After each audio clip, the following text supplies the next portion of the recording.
तो फ्रेंड्स, गर्मियाँ काफ़ी तेज़ है और धूप भी काफ़ी तेज़ दे रही है। आप देख सकते हैं मेरा जो फार्म है, मेरे फार्म में बहुत सारा पेड़ पौधा पहले था, लेकिन मैं जब ये तालाब बनाया और ये जब डक फार्म बनाया तो लगभग यहाँ का मेरा सब पौधा उधा ख़त्म हो गया है। तो मुझे दिक्कत अभी ये हो रही दोस्तों कि मुझे यहाँ पे डक्स को थोड़ा सा धूप ज़्यादा पड़ रहा है, जिसके कारण मैं सोच रहा हूँ कि कुछ पेड़ अपने फार्म में लगाऊं। और इसके बारे में बहुत सारा मैं रिसर्च कर रहा था, उसके बारे में जानने की कोशिश कर रहा था कि कौन सा पेड़ लगाया जाए अपना फार्म में, डक फार्म में, कि मुझे पेड़ से भी कुछ ऐसा इनकम आ जाए जो भविष्य में मुझे कुछ अच्छा बेनिफिट मिले, कुछ अच्छा वैल्यू मिले। तो दोस्तों, मेरे पास बहुत सारे ऐसे सस्ते पेड़ थे, वो पेड़ अब नहीं है मेरे पास, लेकिन मैं सोच रहा है कि कुछ इसमें बहुत ही एक ऐसा पेड़ लगाऊं जिससे मुझे आय का एक बहुत बढ़िया स्रोत मिल सके।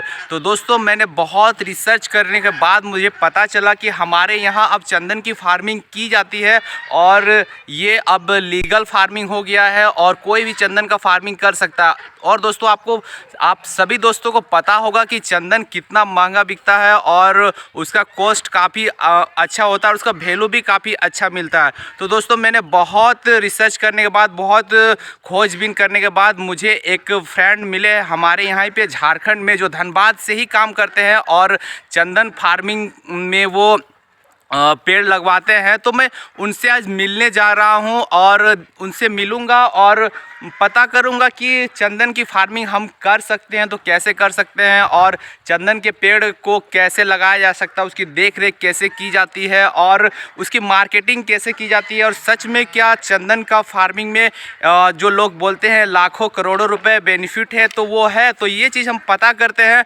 चलिए इस वीडियो को शुरू करते हैं। तो फाइनली दोस्तों, मैं आया हूं अभी एक अपने ही मित्र और मेरे ही सब्सक्राइबर हैं और हमारे ही ज़िले पे रहते हैं धनबाद में, और ये काफ़ी दिनों से फार्मिंग कर रहे हैं चंदन का। और दोस्तों, मैंने जब इनका फार्म यहाँ पे घूमा तो मुझे बहुत अच्छा लगा। इनका जो चंदन का पेड़ है काफ़ी अच्छे ग्रो है, नर्सरी भी इनकी है, और ये सबसे ख़ास बात और अच्छी बात है कि ये प्लांटेशन भी करते हैं। तो दोस्तों, चलिए इनका परिचय हम ले लेते हैं। तो भैया, आप अपना परिचय बताइए। मेरा नाम सर पवन कुमार रवानी हुआ, ग्राम मंदरावस्ती, अच्छा, धनबाद, झारखंड। अच्छा। तो यही हमारे जो हम झारखंड धनबाद से हैं, तो ये भी मेरे भाई झारखंड धनबाद से। अच्छा, आप कितने दिनों से चंदन का फार्मिंग कर रहे हैं सर? सर, हम लगभग 4 साल से चंदन का फार्मिंग कर रहे हैं। 4 साल से चंदन का फार्मिंग कर रहे हैं। ये जो प्लांट्स आपके हमारे जो सामने हम लोग देख रहे हैं, ये प्लांट आपके द्वारा लगाए गए हैं? जी सर, मैं अपने खुद लगाया हूँ। अच्छा, इसमें अच्छा सर बताइए, तो ये चंदन के कितने प्रकार होते हैं? चंदन 2 प्रकार के होते हैं सर, सफ़ेद चंदन और लाल चंदन। अच्छा सर, जैसे मैं आपको फ़ोन में बताया था कि मुझे बहुत दिक्कत हो रही है मेरे डक्स को रखने के लिए, मतलब हमको एक छायादार पेड़ चाहिए, तो क्या इसको छायादार पेड़ के द्वारा लगाया जा सकता है? ज़रूर सर, ज़रूर। देख सकते हैं कितना मतलब छायादार है, और मतलब इसका सर्कल है जो बहुत बड़ा टाइप है, आराम से लगाया जा सकता है। मतलब देखिए दोस्तों, मुझे एक छायादार पेड़ की ज़रूरत था, लेकिन मुझे मतलब मिल रहा है अपने ही एरिया में, तो मैं इसे देख के बहुत खुश हूँ। तो अच्छा, मैं पूछना चाहता हूँ कि इसका लगाने का सबसे बेस्ट सीज़न कौन सा होता है? सर, इसको लगाने के बेस्ट सीज़न जुलाई है। जुलाई से अक्टूबर तक लगाया जा सकता है इसको। अच्छा, अच्छा। तो जैसा कि एक आम किसान, मेरा जैसा कोई किसान अगर ये इसको लगा लेता है, तो फिर जैसे चंदन सुनते हैं बहुत महंगा में बिकता है, तो क्या हम मेरे जैसा किसान कैसे बेचेगा? थोड़ा सा आइडिया बताइए। सर, कोई भी बेच सकता है, बेचने के लिए दिक्कत नहीं है।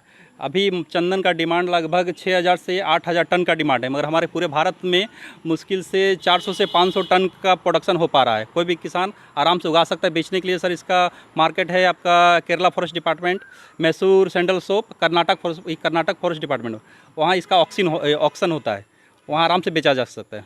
मतलब सर, जैसा कि ये चंदन का पौधा कितना दिन में तैयार हो जाता है? ये सर 12 से 15 साल में तैयार हो जाता है। 12 से 15 साल। अच्छा, एक मैं एवरेज आपको पूछना चाहता हूँ कि एक चंदन का पेड़ एक किसान को कितना बेनिफिट दे सकता है 12 साल सर, के बाद? एक चंदन का पेड़ लगभग 4 लाख से 5 लाख तक आराम से दे सकती है। 4 लाख से 5 लाख एक पेड़। जी सर। अच्छा सर, ये जो पेड़ के पौधे हैं मतलब इसके जो प्लांट्स है क्या रेट में मिलते हैं? सर आपका 60 रुपया से लगभग 150 रुपया रेट में मिलता है। अच्छा, साइज 60 के रुपये हिसाब से जैसे और लीजिएगा 150। अच्छा सर, मैं जैसे देख रहा हूँ आप चंदन के पेड़ के साथ साथ और कुछ हॉर्स प्लांट भी लगाए हुए, तो क्या ज़रूरी है इनके साथ दूसरा प्लांटेशन करना? सर देखिए, सफ़ेद चंदन ये अर्ध परजीवी है, ये दूसरे के जड़ के साथ मतलब अपना खुराक बनाती है सर। इसका लगाने का प्रोसेस है कि 12 बाई 12 और बीच में 6 फीट की दूरी में आपका सफ़ेद चंदन के साथ नीम, कैजुरीना, आंवला, अनार सर लगभग 1 एकड़ में लगभग आपका 420, 375 कम से कम 250 ये जैसी दूरी आप लगा सकते हैं।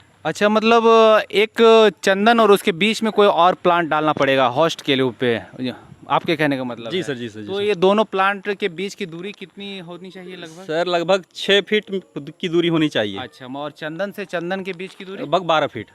मतलब दोस्तों, अगर आप चंदन का प्लांट लगाने चाहते हो तो मतलब एक जो बेस्ट दूरी होना चाहिए चंदन पेड़ से पेड़ के बीच, वो 12 फीट की होनी चाहिए और बीच में एक होस्ट प्लांट होना चाहिए। मतलब अर्ध परजीवी पौधा है जिसका ये जो अपना भोजन दूसरे के मतलब जड़ से मिलके बनाता है। और इसके बाद मैं पूछना चाहता हूँ पवन जी की, अगर जैसे कोई फार्मर 1 एकड़ में इसका फार्मिंग करना चाहे तो लगभग क्या कॉस्टिंग पड़ेगा उसका? सर लगभग 65 से 70 हज़ार रुपये इसका कॉस्टिंग पड़ेगा। प्लांट्स का रेट आप बता रहे हैं? उसमें जैसे कि 1 एकड़ में सर लगभग आपका नहीं बोले कि 350 या 420 या 250, उसके साथ देखिए 125 नीम, 125 करंज, 125 आंवला, इस तरह के बहुत सारे इससे पौधे हैं जो इनके सहयोगी पौधे के साथ लगता है। इसको हॉस्ट प्लांट जैसे हमको बोलते हैं। अच्छा अच्छा, मतलब हॉस्ट प्लांट। टोटल कॉस्ट हम बता रहे हैं। अच्छा ठीक है, मतलब ये पौधा कितना बड़ा हो जाता है?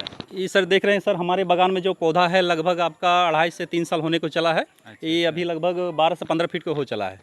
अच्छा पवन जी, बहुत जन बोल रहे थे कि जैसे कि चंदन का पेड़ होता है इसमें सांप वगैरह का कोई दिक्कत है, तो क्या सांप लिपटा हुआ रहता है? तो आपके तो घर के सामने है, देख रहे हैं कि आपका घर भी बगल में है और आपका जो फार्म भी बगल में है, तो मेरा भी फार्म वैसा ही है। आप अगर मेरे सब्सक्राइबर है तो आप जान रहे हैं कि मेरा जो डक फार्म है और मेरा घर है एकदम सामने, और मेरा डक फार्म में मैं ये लगाना चाहता हूँ, तो कोई सांप का कोई ऐसा इशू? सर ऐसा कोई बात नहीं है, बोलता है कि सुगंध आता है, वैसा कोई बात नहीं। सुगंध जब इसका लगभग इसका जो प्रोसेसिंग होता है ये 8 साल के बाद इसका सुगंध आता है, और सांप सर सूंघ नहीं पाता है इसका। पहले आदमी को पता मतलब नहीं है, एक अफवाह है। अफवाह बात है कि चोरी उरी ना हो जाए, ऐसी कोई बात नहीं है। आदमी अच्छा, किसान, कोई भी किसान आराम से लगाया तो जा फ्रेंड्स सकता देखिए, पहले के ज़माने में जब सीसीटीवी कैमरा या फिर आदमी के पास वैसा कोई विशेष साधन नहीं होता था, तो बहुत सारे जो इंटेलिजेंट आदमी उस ज़माने के होते थे तो कुछ अफवाह उड़ा देते थे कि चंदन के पेड़ में सांप लिपटा हुआ रहता था, कि ताकि चोर अगर रात में जाए तो उसको नहीं चोरी कर पाए। तो दोस्तों मेरा भी ऐसा फार्म इसी तरह खुला एरिया में है, मतलब, और वहाँ पे मेरे फार्म में तो एक्चुअली बहुत सारे पहले सांप थे। मैं आपको बताना देना चाहता हूँ दोस्तों कि जब मेरा पानी का प्लांट था तो उस समय पीछे में, मेरे घर के पीछे में, तो वहाँ पे एक जो है सांप हमेशा रहता था। मैं उसको पर डे रात में देखता था, और जब मैं उसको बोलता था घुस जा तो घुस जाता था। मतलब सांप से ऐसे मुझे कोई डर नहीं है, ऐसे भी पर्सनली, क्योंकि सांप ऐसे बेकसूर व्यक्तियों को नहीं काटते, हमको पता है। और इसके बाद मैं पूछना चाहता हूं कि पवन जी, अगर ये पेड़ प्लांट हम लगा ले तो इसका देख रेख और रख रखाव कैसा किया जा सकता है? सर देखिए, इसको ठंडा के दिन में लगभग 3 से 4 दिन में एक बार पानी दिया जाता है, और लगभग ये पेड़ यदि आप लगाते हैं तो 4 से 5 साल तक इसको पानी दिया जाता है। इसके बाद पानी इसको बंद कर दिया जाता है, इसका जो हार्डवुड बने। यदि पानी आप देते रहते हैं रेगुलर तो इसका हार्डवुड मतलब बहुत लंबा समय लगेगा। जो आपका पेड़ 12 से 15 साल में तैयार होगा वो 20 से 25 साल भी लग सकता है। इसलिए पानी का दिक्कत नहीं है, पानी कम पानी से भी इसका मतलब किया जा सकता है। मतलब उतना विशेष आपको ज़रूरत नहीं है देख रेख का? ड्रिप माध्यम के जरिए आप पानी दे सकते हैं आराम से, दिक्कत नहीं है। अच्छा अच्छा। और मतलब हम इसको एक बार और पूछना चाहते हैं कि हॉर्स प्लांट के रूप में क्या क्या, कौन सा प्लांट लगाया जाता है? सर हॉर्स प्लांट के साथ नीम है, कैजुरीना है, अनार है, आंवला है, और ऐसे बहुत सारे, लाल चंदन भी हॉर्स प्लांट के साथ यूज किया जा सकता है। मैं पूछना चाहता हूं कि आपको कि अगर कोई किसान, अगर जैसे मेरे जैसे कोई किसान अगर ये फार्मिंग करता है, अगर लगा लेता है, इसके बाद जब उसका माल रेडी हो जाता है तो क्या आप उसको बेचने में उनकी मदद करते हैं? सर मेरा तरफ से पूरा झारखंड फुल सहयोग रहेगा। क्या मेरा खुद का पेड़ है और मेरा खुद 3 एकड़ में अगला साल प्लांटेशन होने वाला है। अभी उनका काम चल रहा है अभी। तो मुझे भी अपना प्लांट लगाना है, तो पहले भी मैं सोच लेता हूँ मार्केटिंग का, लेकिन हाँ, हर फ्रेंड को मैं बताता हूँ दोस्तों कि कोई भी फार्मिंग कर रहे हैं पहले उसके मार्केट के बारे में जान ले। और मतलब जैसा भैया बता रहे हैं कि इसका डिमांड का पूर्ति नहीं हो पाता है इंडिया से जितना इसका डिमांड है। अच्छा पवन जी, ये जो चंदन है इसका यूज, जो वाइट चंदन है इसका किस में यूज होता है? सर वाइट चंदन को कॉस्मेटिक और मेडिसिन में यूज होता है, और लाल चंदन को ओनली फॉर मेडिसिन में यूज होता है। लाल चंदन आपको तैयार होने में 25 से 35 साल लगता है, और सफ़ेद चंदन को 12 से 15 साल में सर आप तैयार कर सकते हैं। आपके पास ये दोनों वैरायटी है? दोनों वैरायटी है। अच्छा, यहाँ पे मैं देखा कि इसमें आपका लाल चंदन भी है और श्वेत चंदन भी है। तो दोस्तों मैं खुद अपने फार्म में वाइट चंदन ही लगाऊंगा, क्योंकि मुझे थोड़ा इसका जो छायादार वाला लुक बहुत अच्छा लग रहा है। काफ़ी छायादार पेड़ है और देख के अच्छा लगा मुझे पेड़। इनके पास नर्सरी भी अपना है। और दोस्तों सबसे खुशी की बात है कि ये हमारे यहीं के झारखंड के सामने के हैं। तो पवन जी मैं पूछना चाहता हूँ कि अगर जैसे ये फार्मिंग तैयार हो जाए, ये पेड़ तैयार हो जाए, लेकिन दोस्तों अगर आपका खुद अपना भी कोई पेड़ है तो आपको पता होना चाहिए कि सरकार उसको काटने का इजाज़त नहीं देता है। तो क्या ये एनओसी वगैरह, क्या इसका क्या प्रोसेस है, इसके बारे में थोड़ा सा पूछ लेते हैं, बताइए। सर कोई भी यदि पेड़ कटवाना चाहेगा, यदि पेड़ आपका तैयार हो गया है तो इसका एक सर्कल होता है, वो उसका रूल नियम में फॉरेस्ट डिपार्टमेंट के रूल नियम में आ गया तो आप आराम से कटवा सकते हैं। कटवाने की कोई परेशानी नहीं होता। इसके लिए पहले एक अर्जी देना होगा आपका, इसके बाद आके देखेंगे फॉरेस्ट डिपार्टमेंट वाले कि पेड़ आपका तैयार हो गया तो आराम से कटवा सकते हैं। तो एनओसी आराम से मिल जाती है? एनओसी आराम से मिलता है, अभी ऑनलाइन भी मिल रहा है, कोई दिक्कत नहीं है, आराम से कटवा सकते हैं। ठीक है दोस्तों, एनओसी का ज़रूरत पड़ता है और वो भी आपको आराम से मिल जाएगा। और मुझे पूरा विश्वास है कि पवन जी मेरा पूरा सहयोग करेंगे इस फार्मिंग को सीखने के लिए, करने के लिए, क्योंकि इस फार्मिंग में मैं नया हूं। और अगर कुछ इनकम हो जाए, क्योंकि कल डेट एक फार्मर को ज़रूरत पड़ता है जब कुछ बड़ा इनकम का, एक मोटा पैसा का, तो वो अपना लास्ट में खेत और ज़मीन जायदाद बेच के जुगाड़ करता है। लेकिन दोस्तों अगर उसके पास अगर इस तरह का कोई साधन हो एक बड़ा काम करने के लिए, जैसे कभी भी लड़कियों की शादी या फिर कोई भी बड़ा सा काम करना पड़ा, तो उसको एक मोटा पैसा का ज़रूरत पड़ता है। तो दोस्तों मैंने सोचा और मैंने देखा, तो ये फार्मिंग अगर मैं कर लेता हूँ तो एक अच्छा और एक निश्चित समय में एक अच्छा पूंजी का मतलब जुगाड़ हो जाएगा। दोस्तों अगर ये जानकारी आपको अच्छी लगी और ये वीडियो आपको अच्छा लगा, और आप भी अगर चंदन लगाना चाहते हैं मेरी तरह अपने फार्म में या फिर अपने कोई भी खाली पड़े ऐसे जगह पे, तो आप ज़रूर पवन जी से संपर्क करें। अच्छा पवन जी, आपका अपना नंबर बता दीजिए। 8789767889।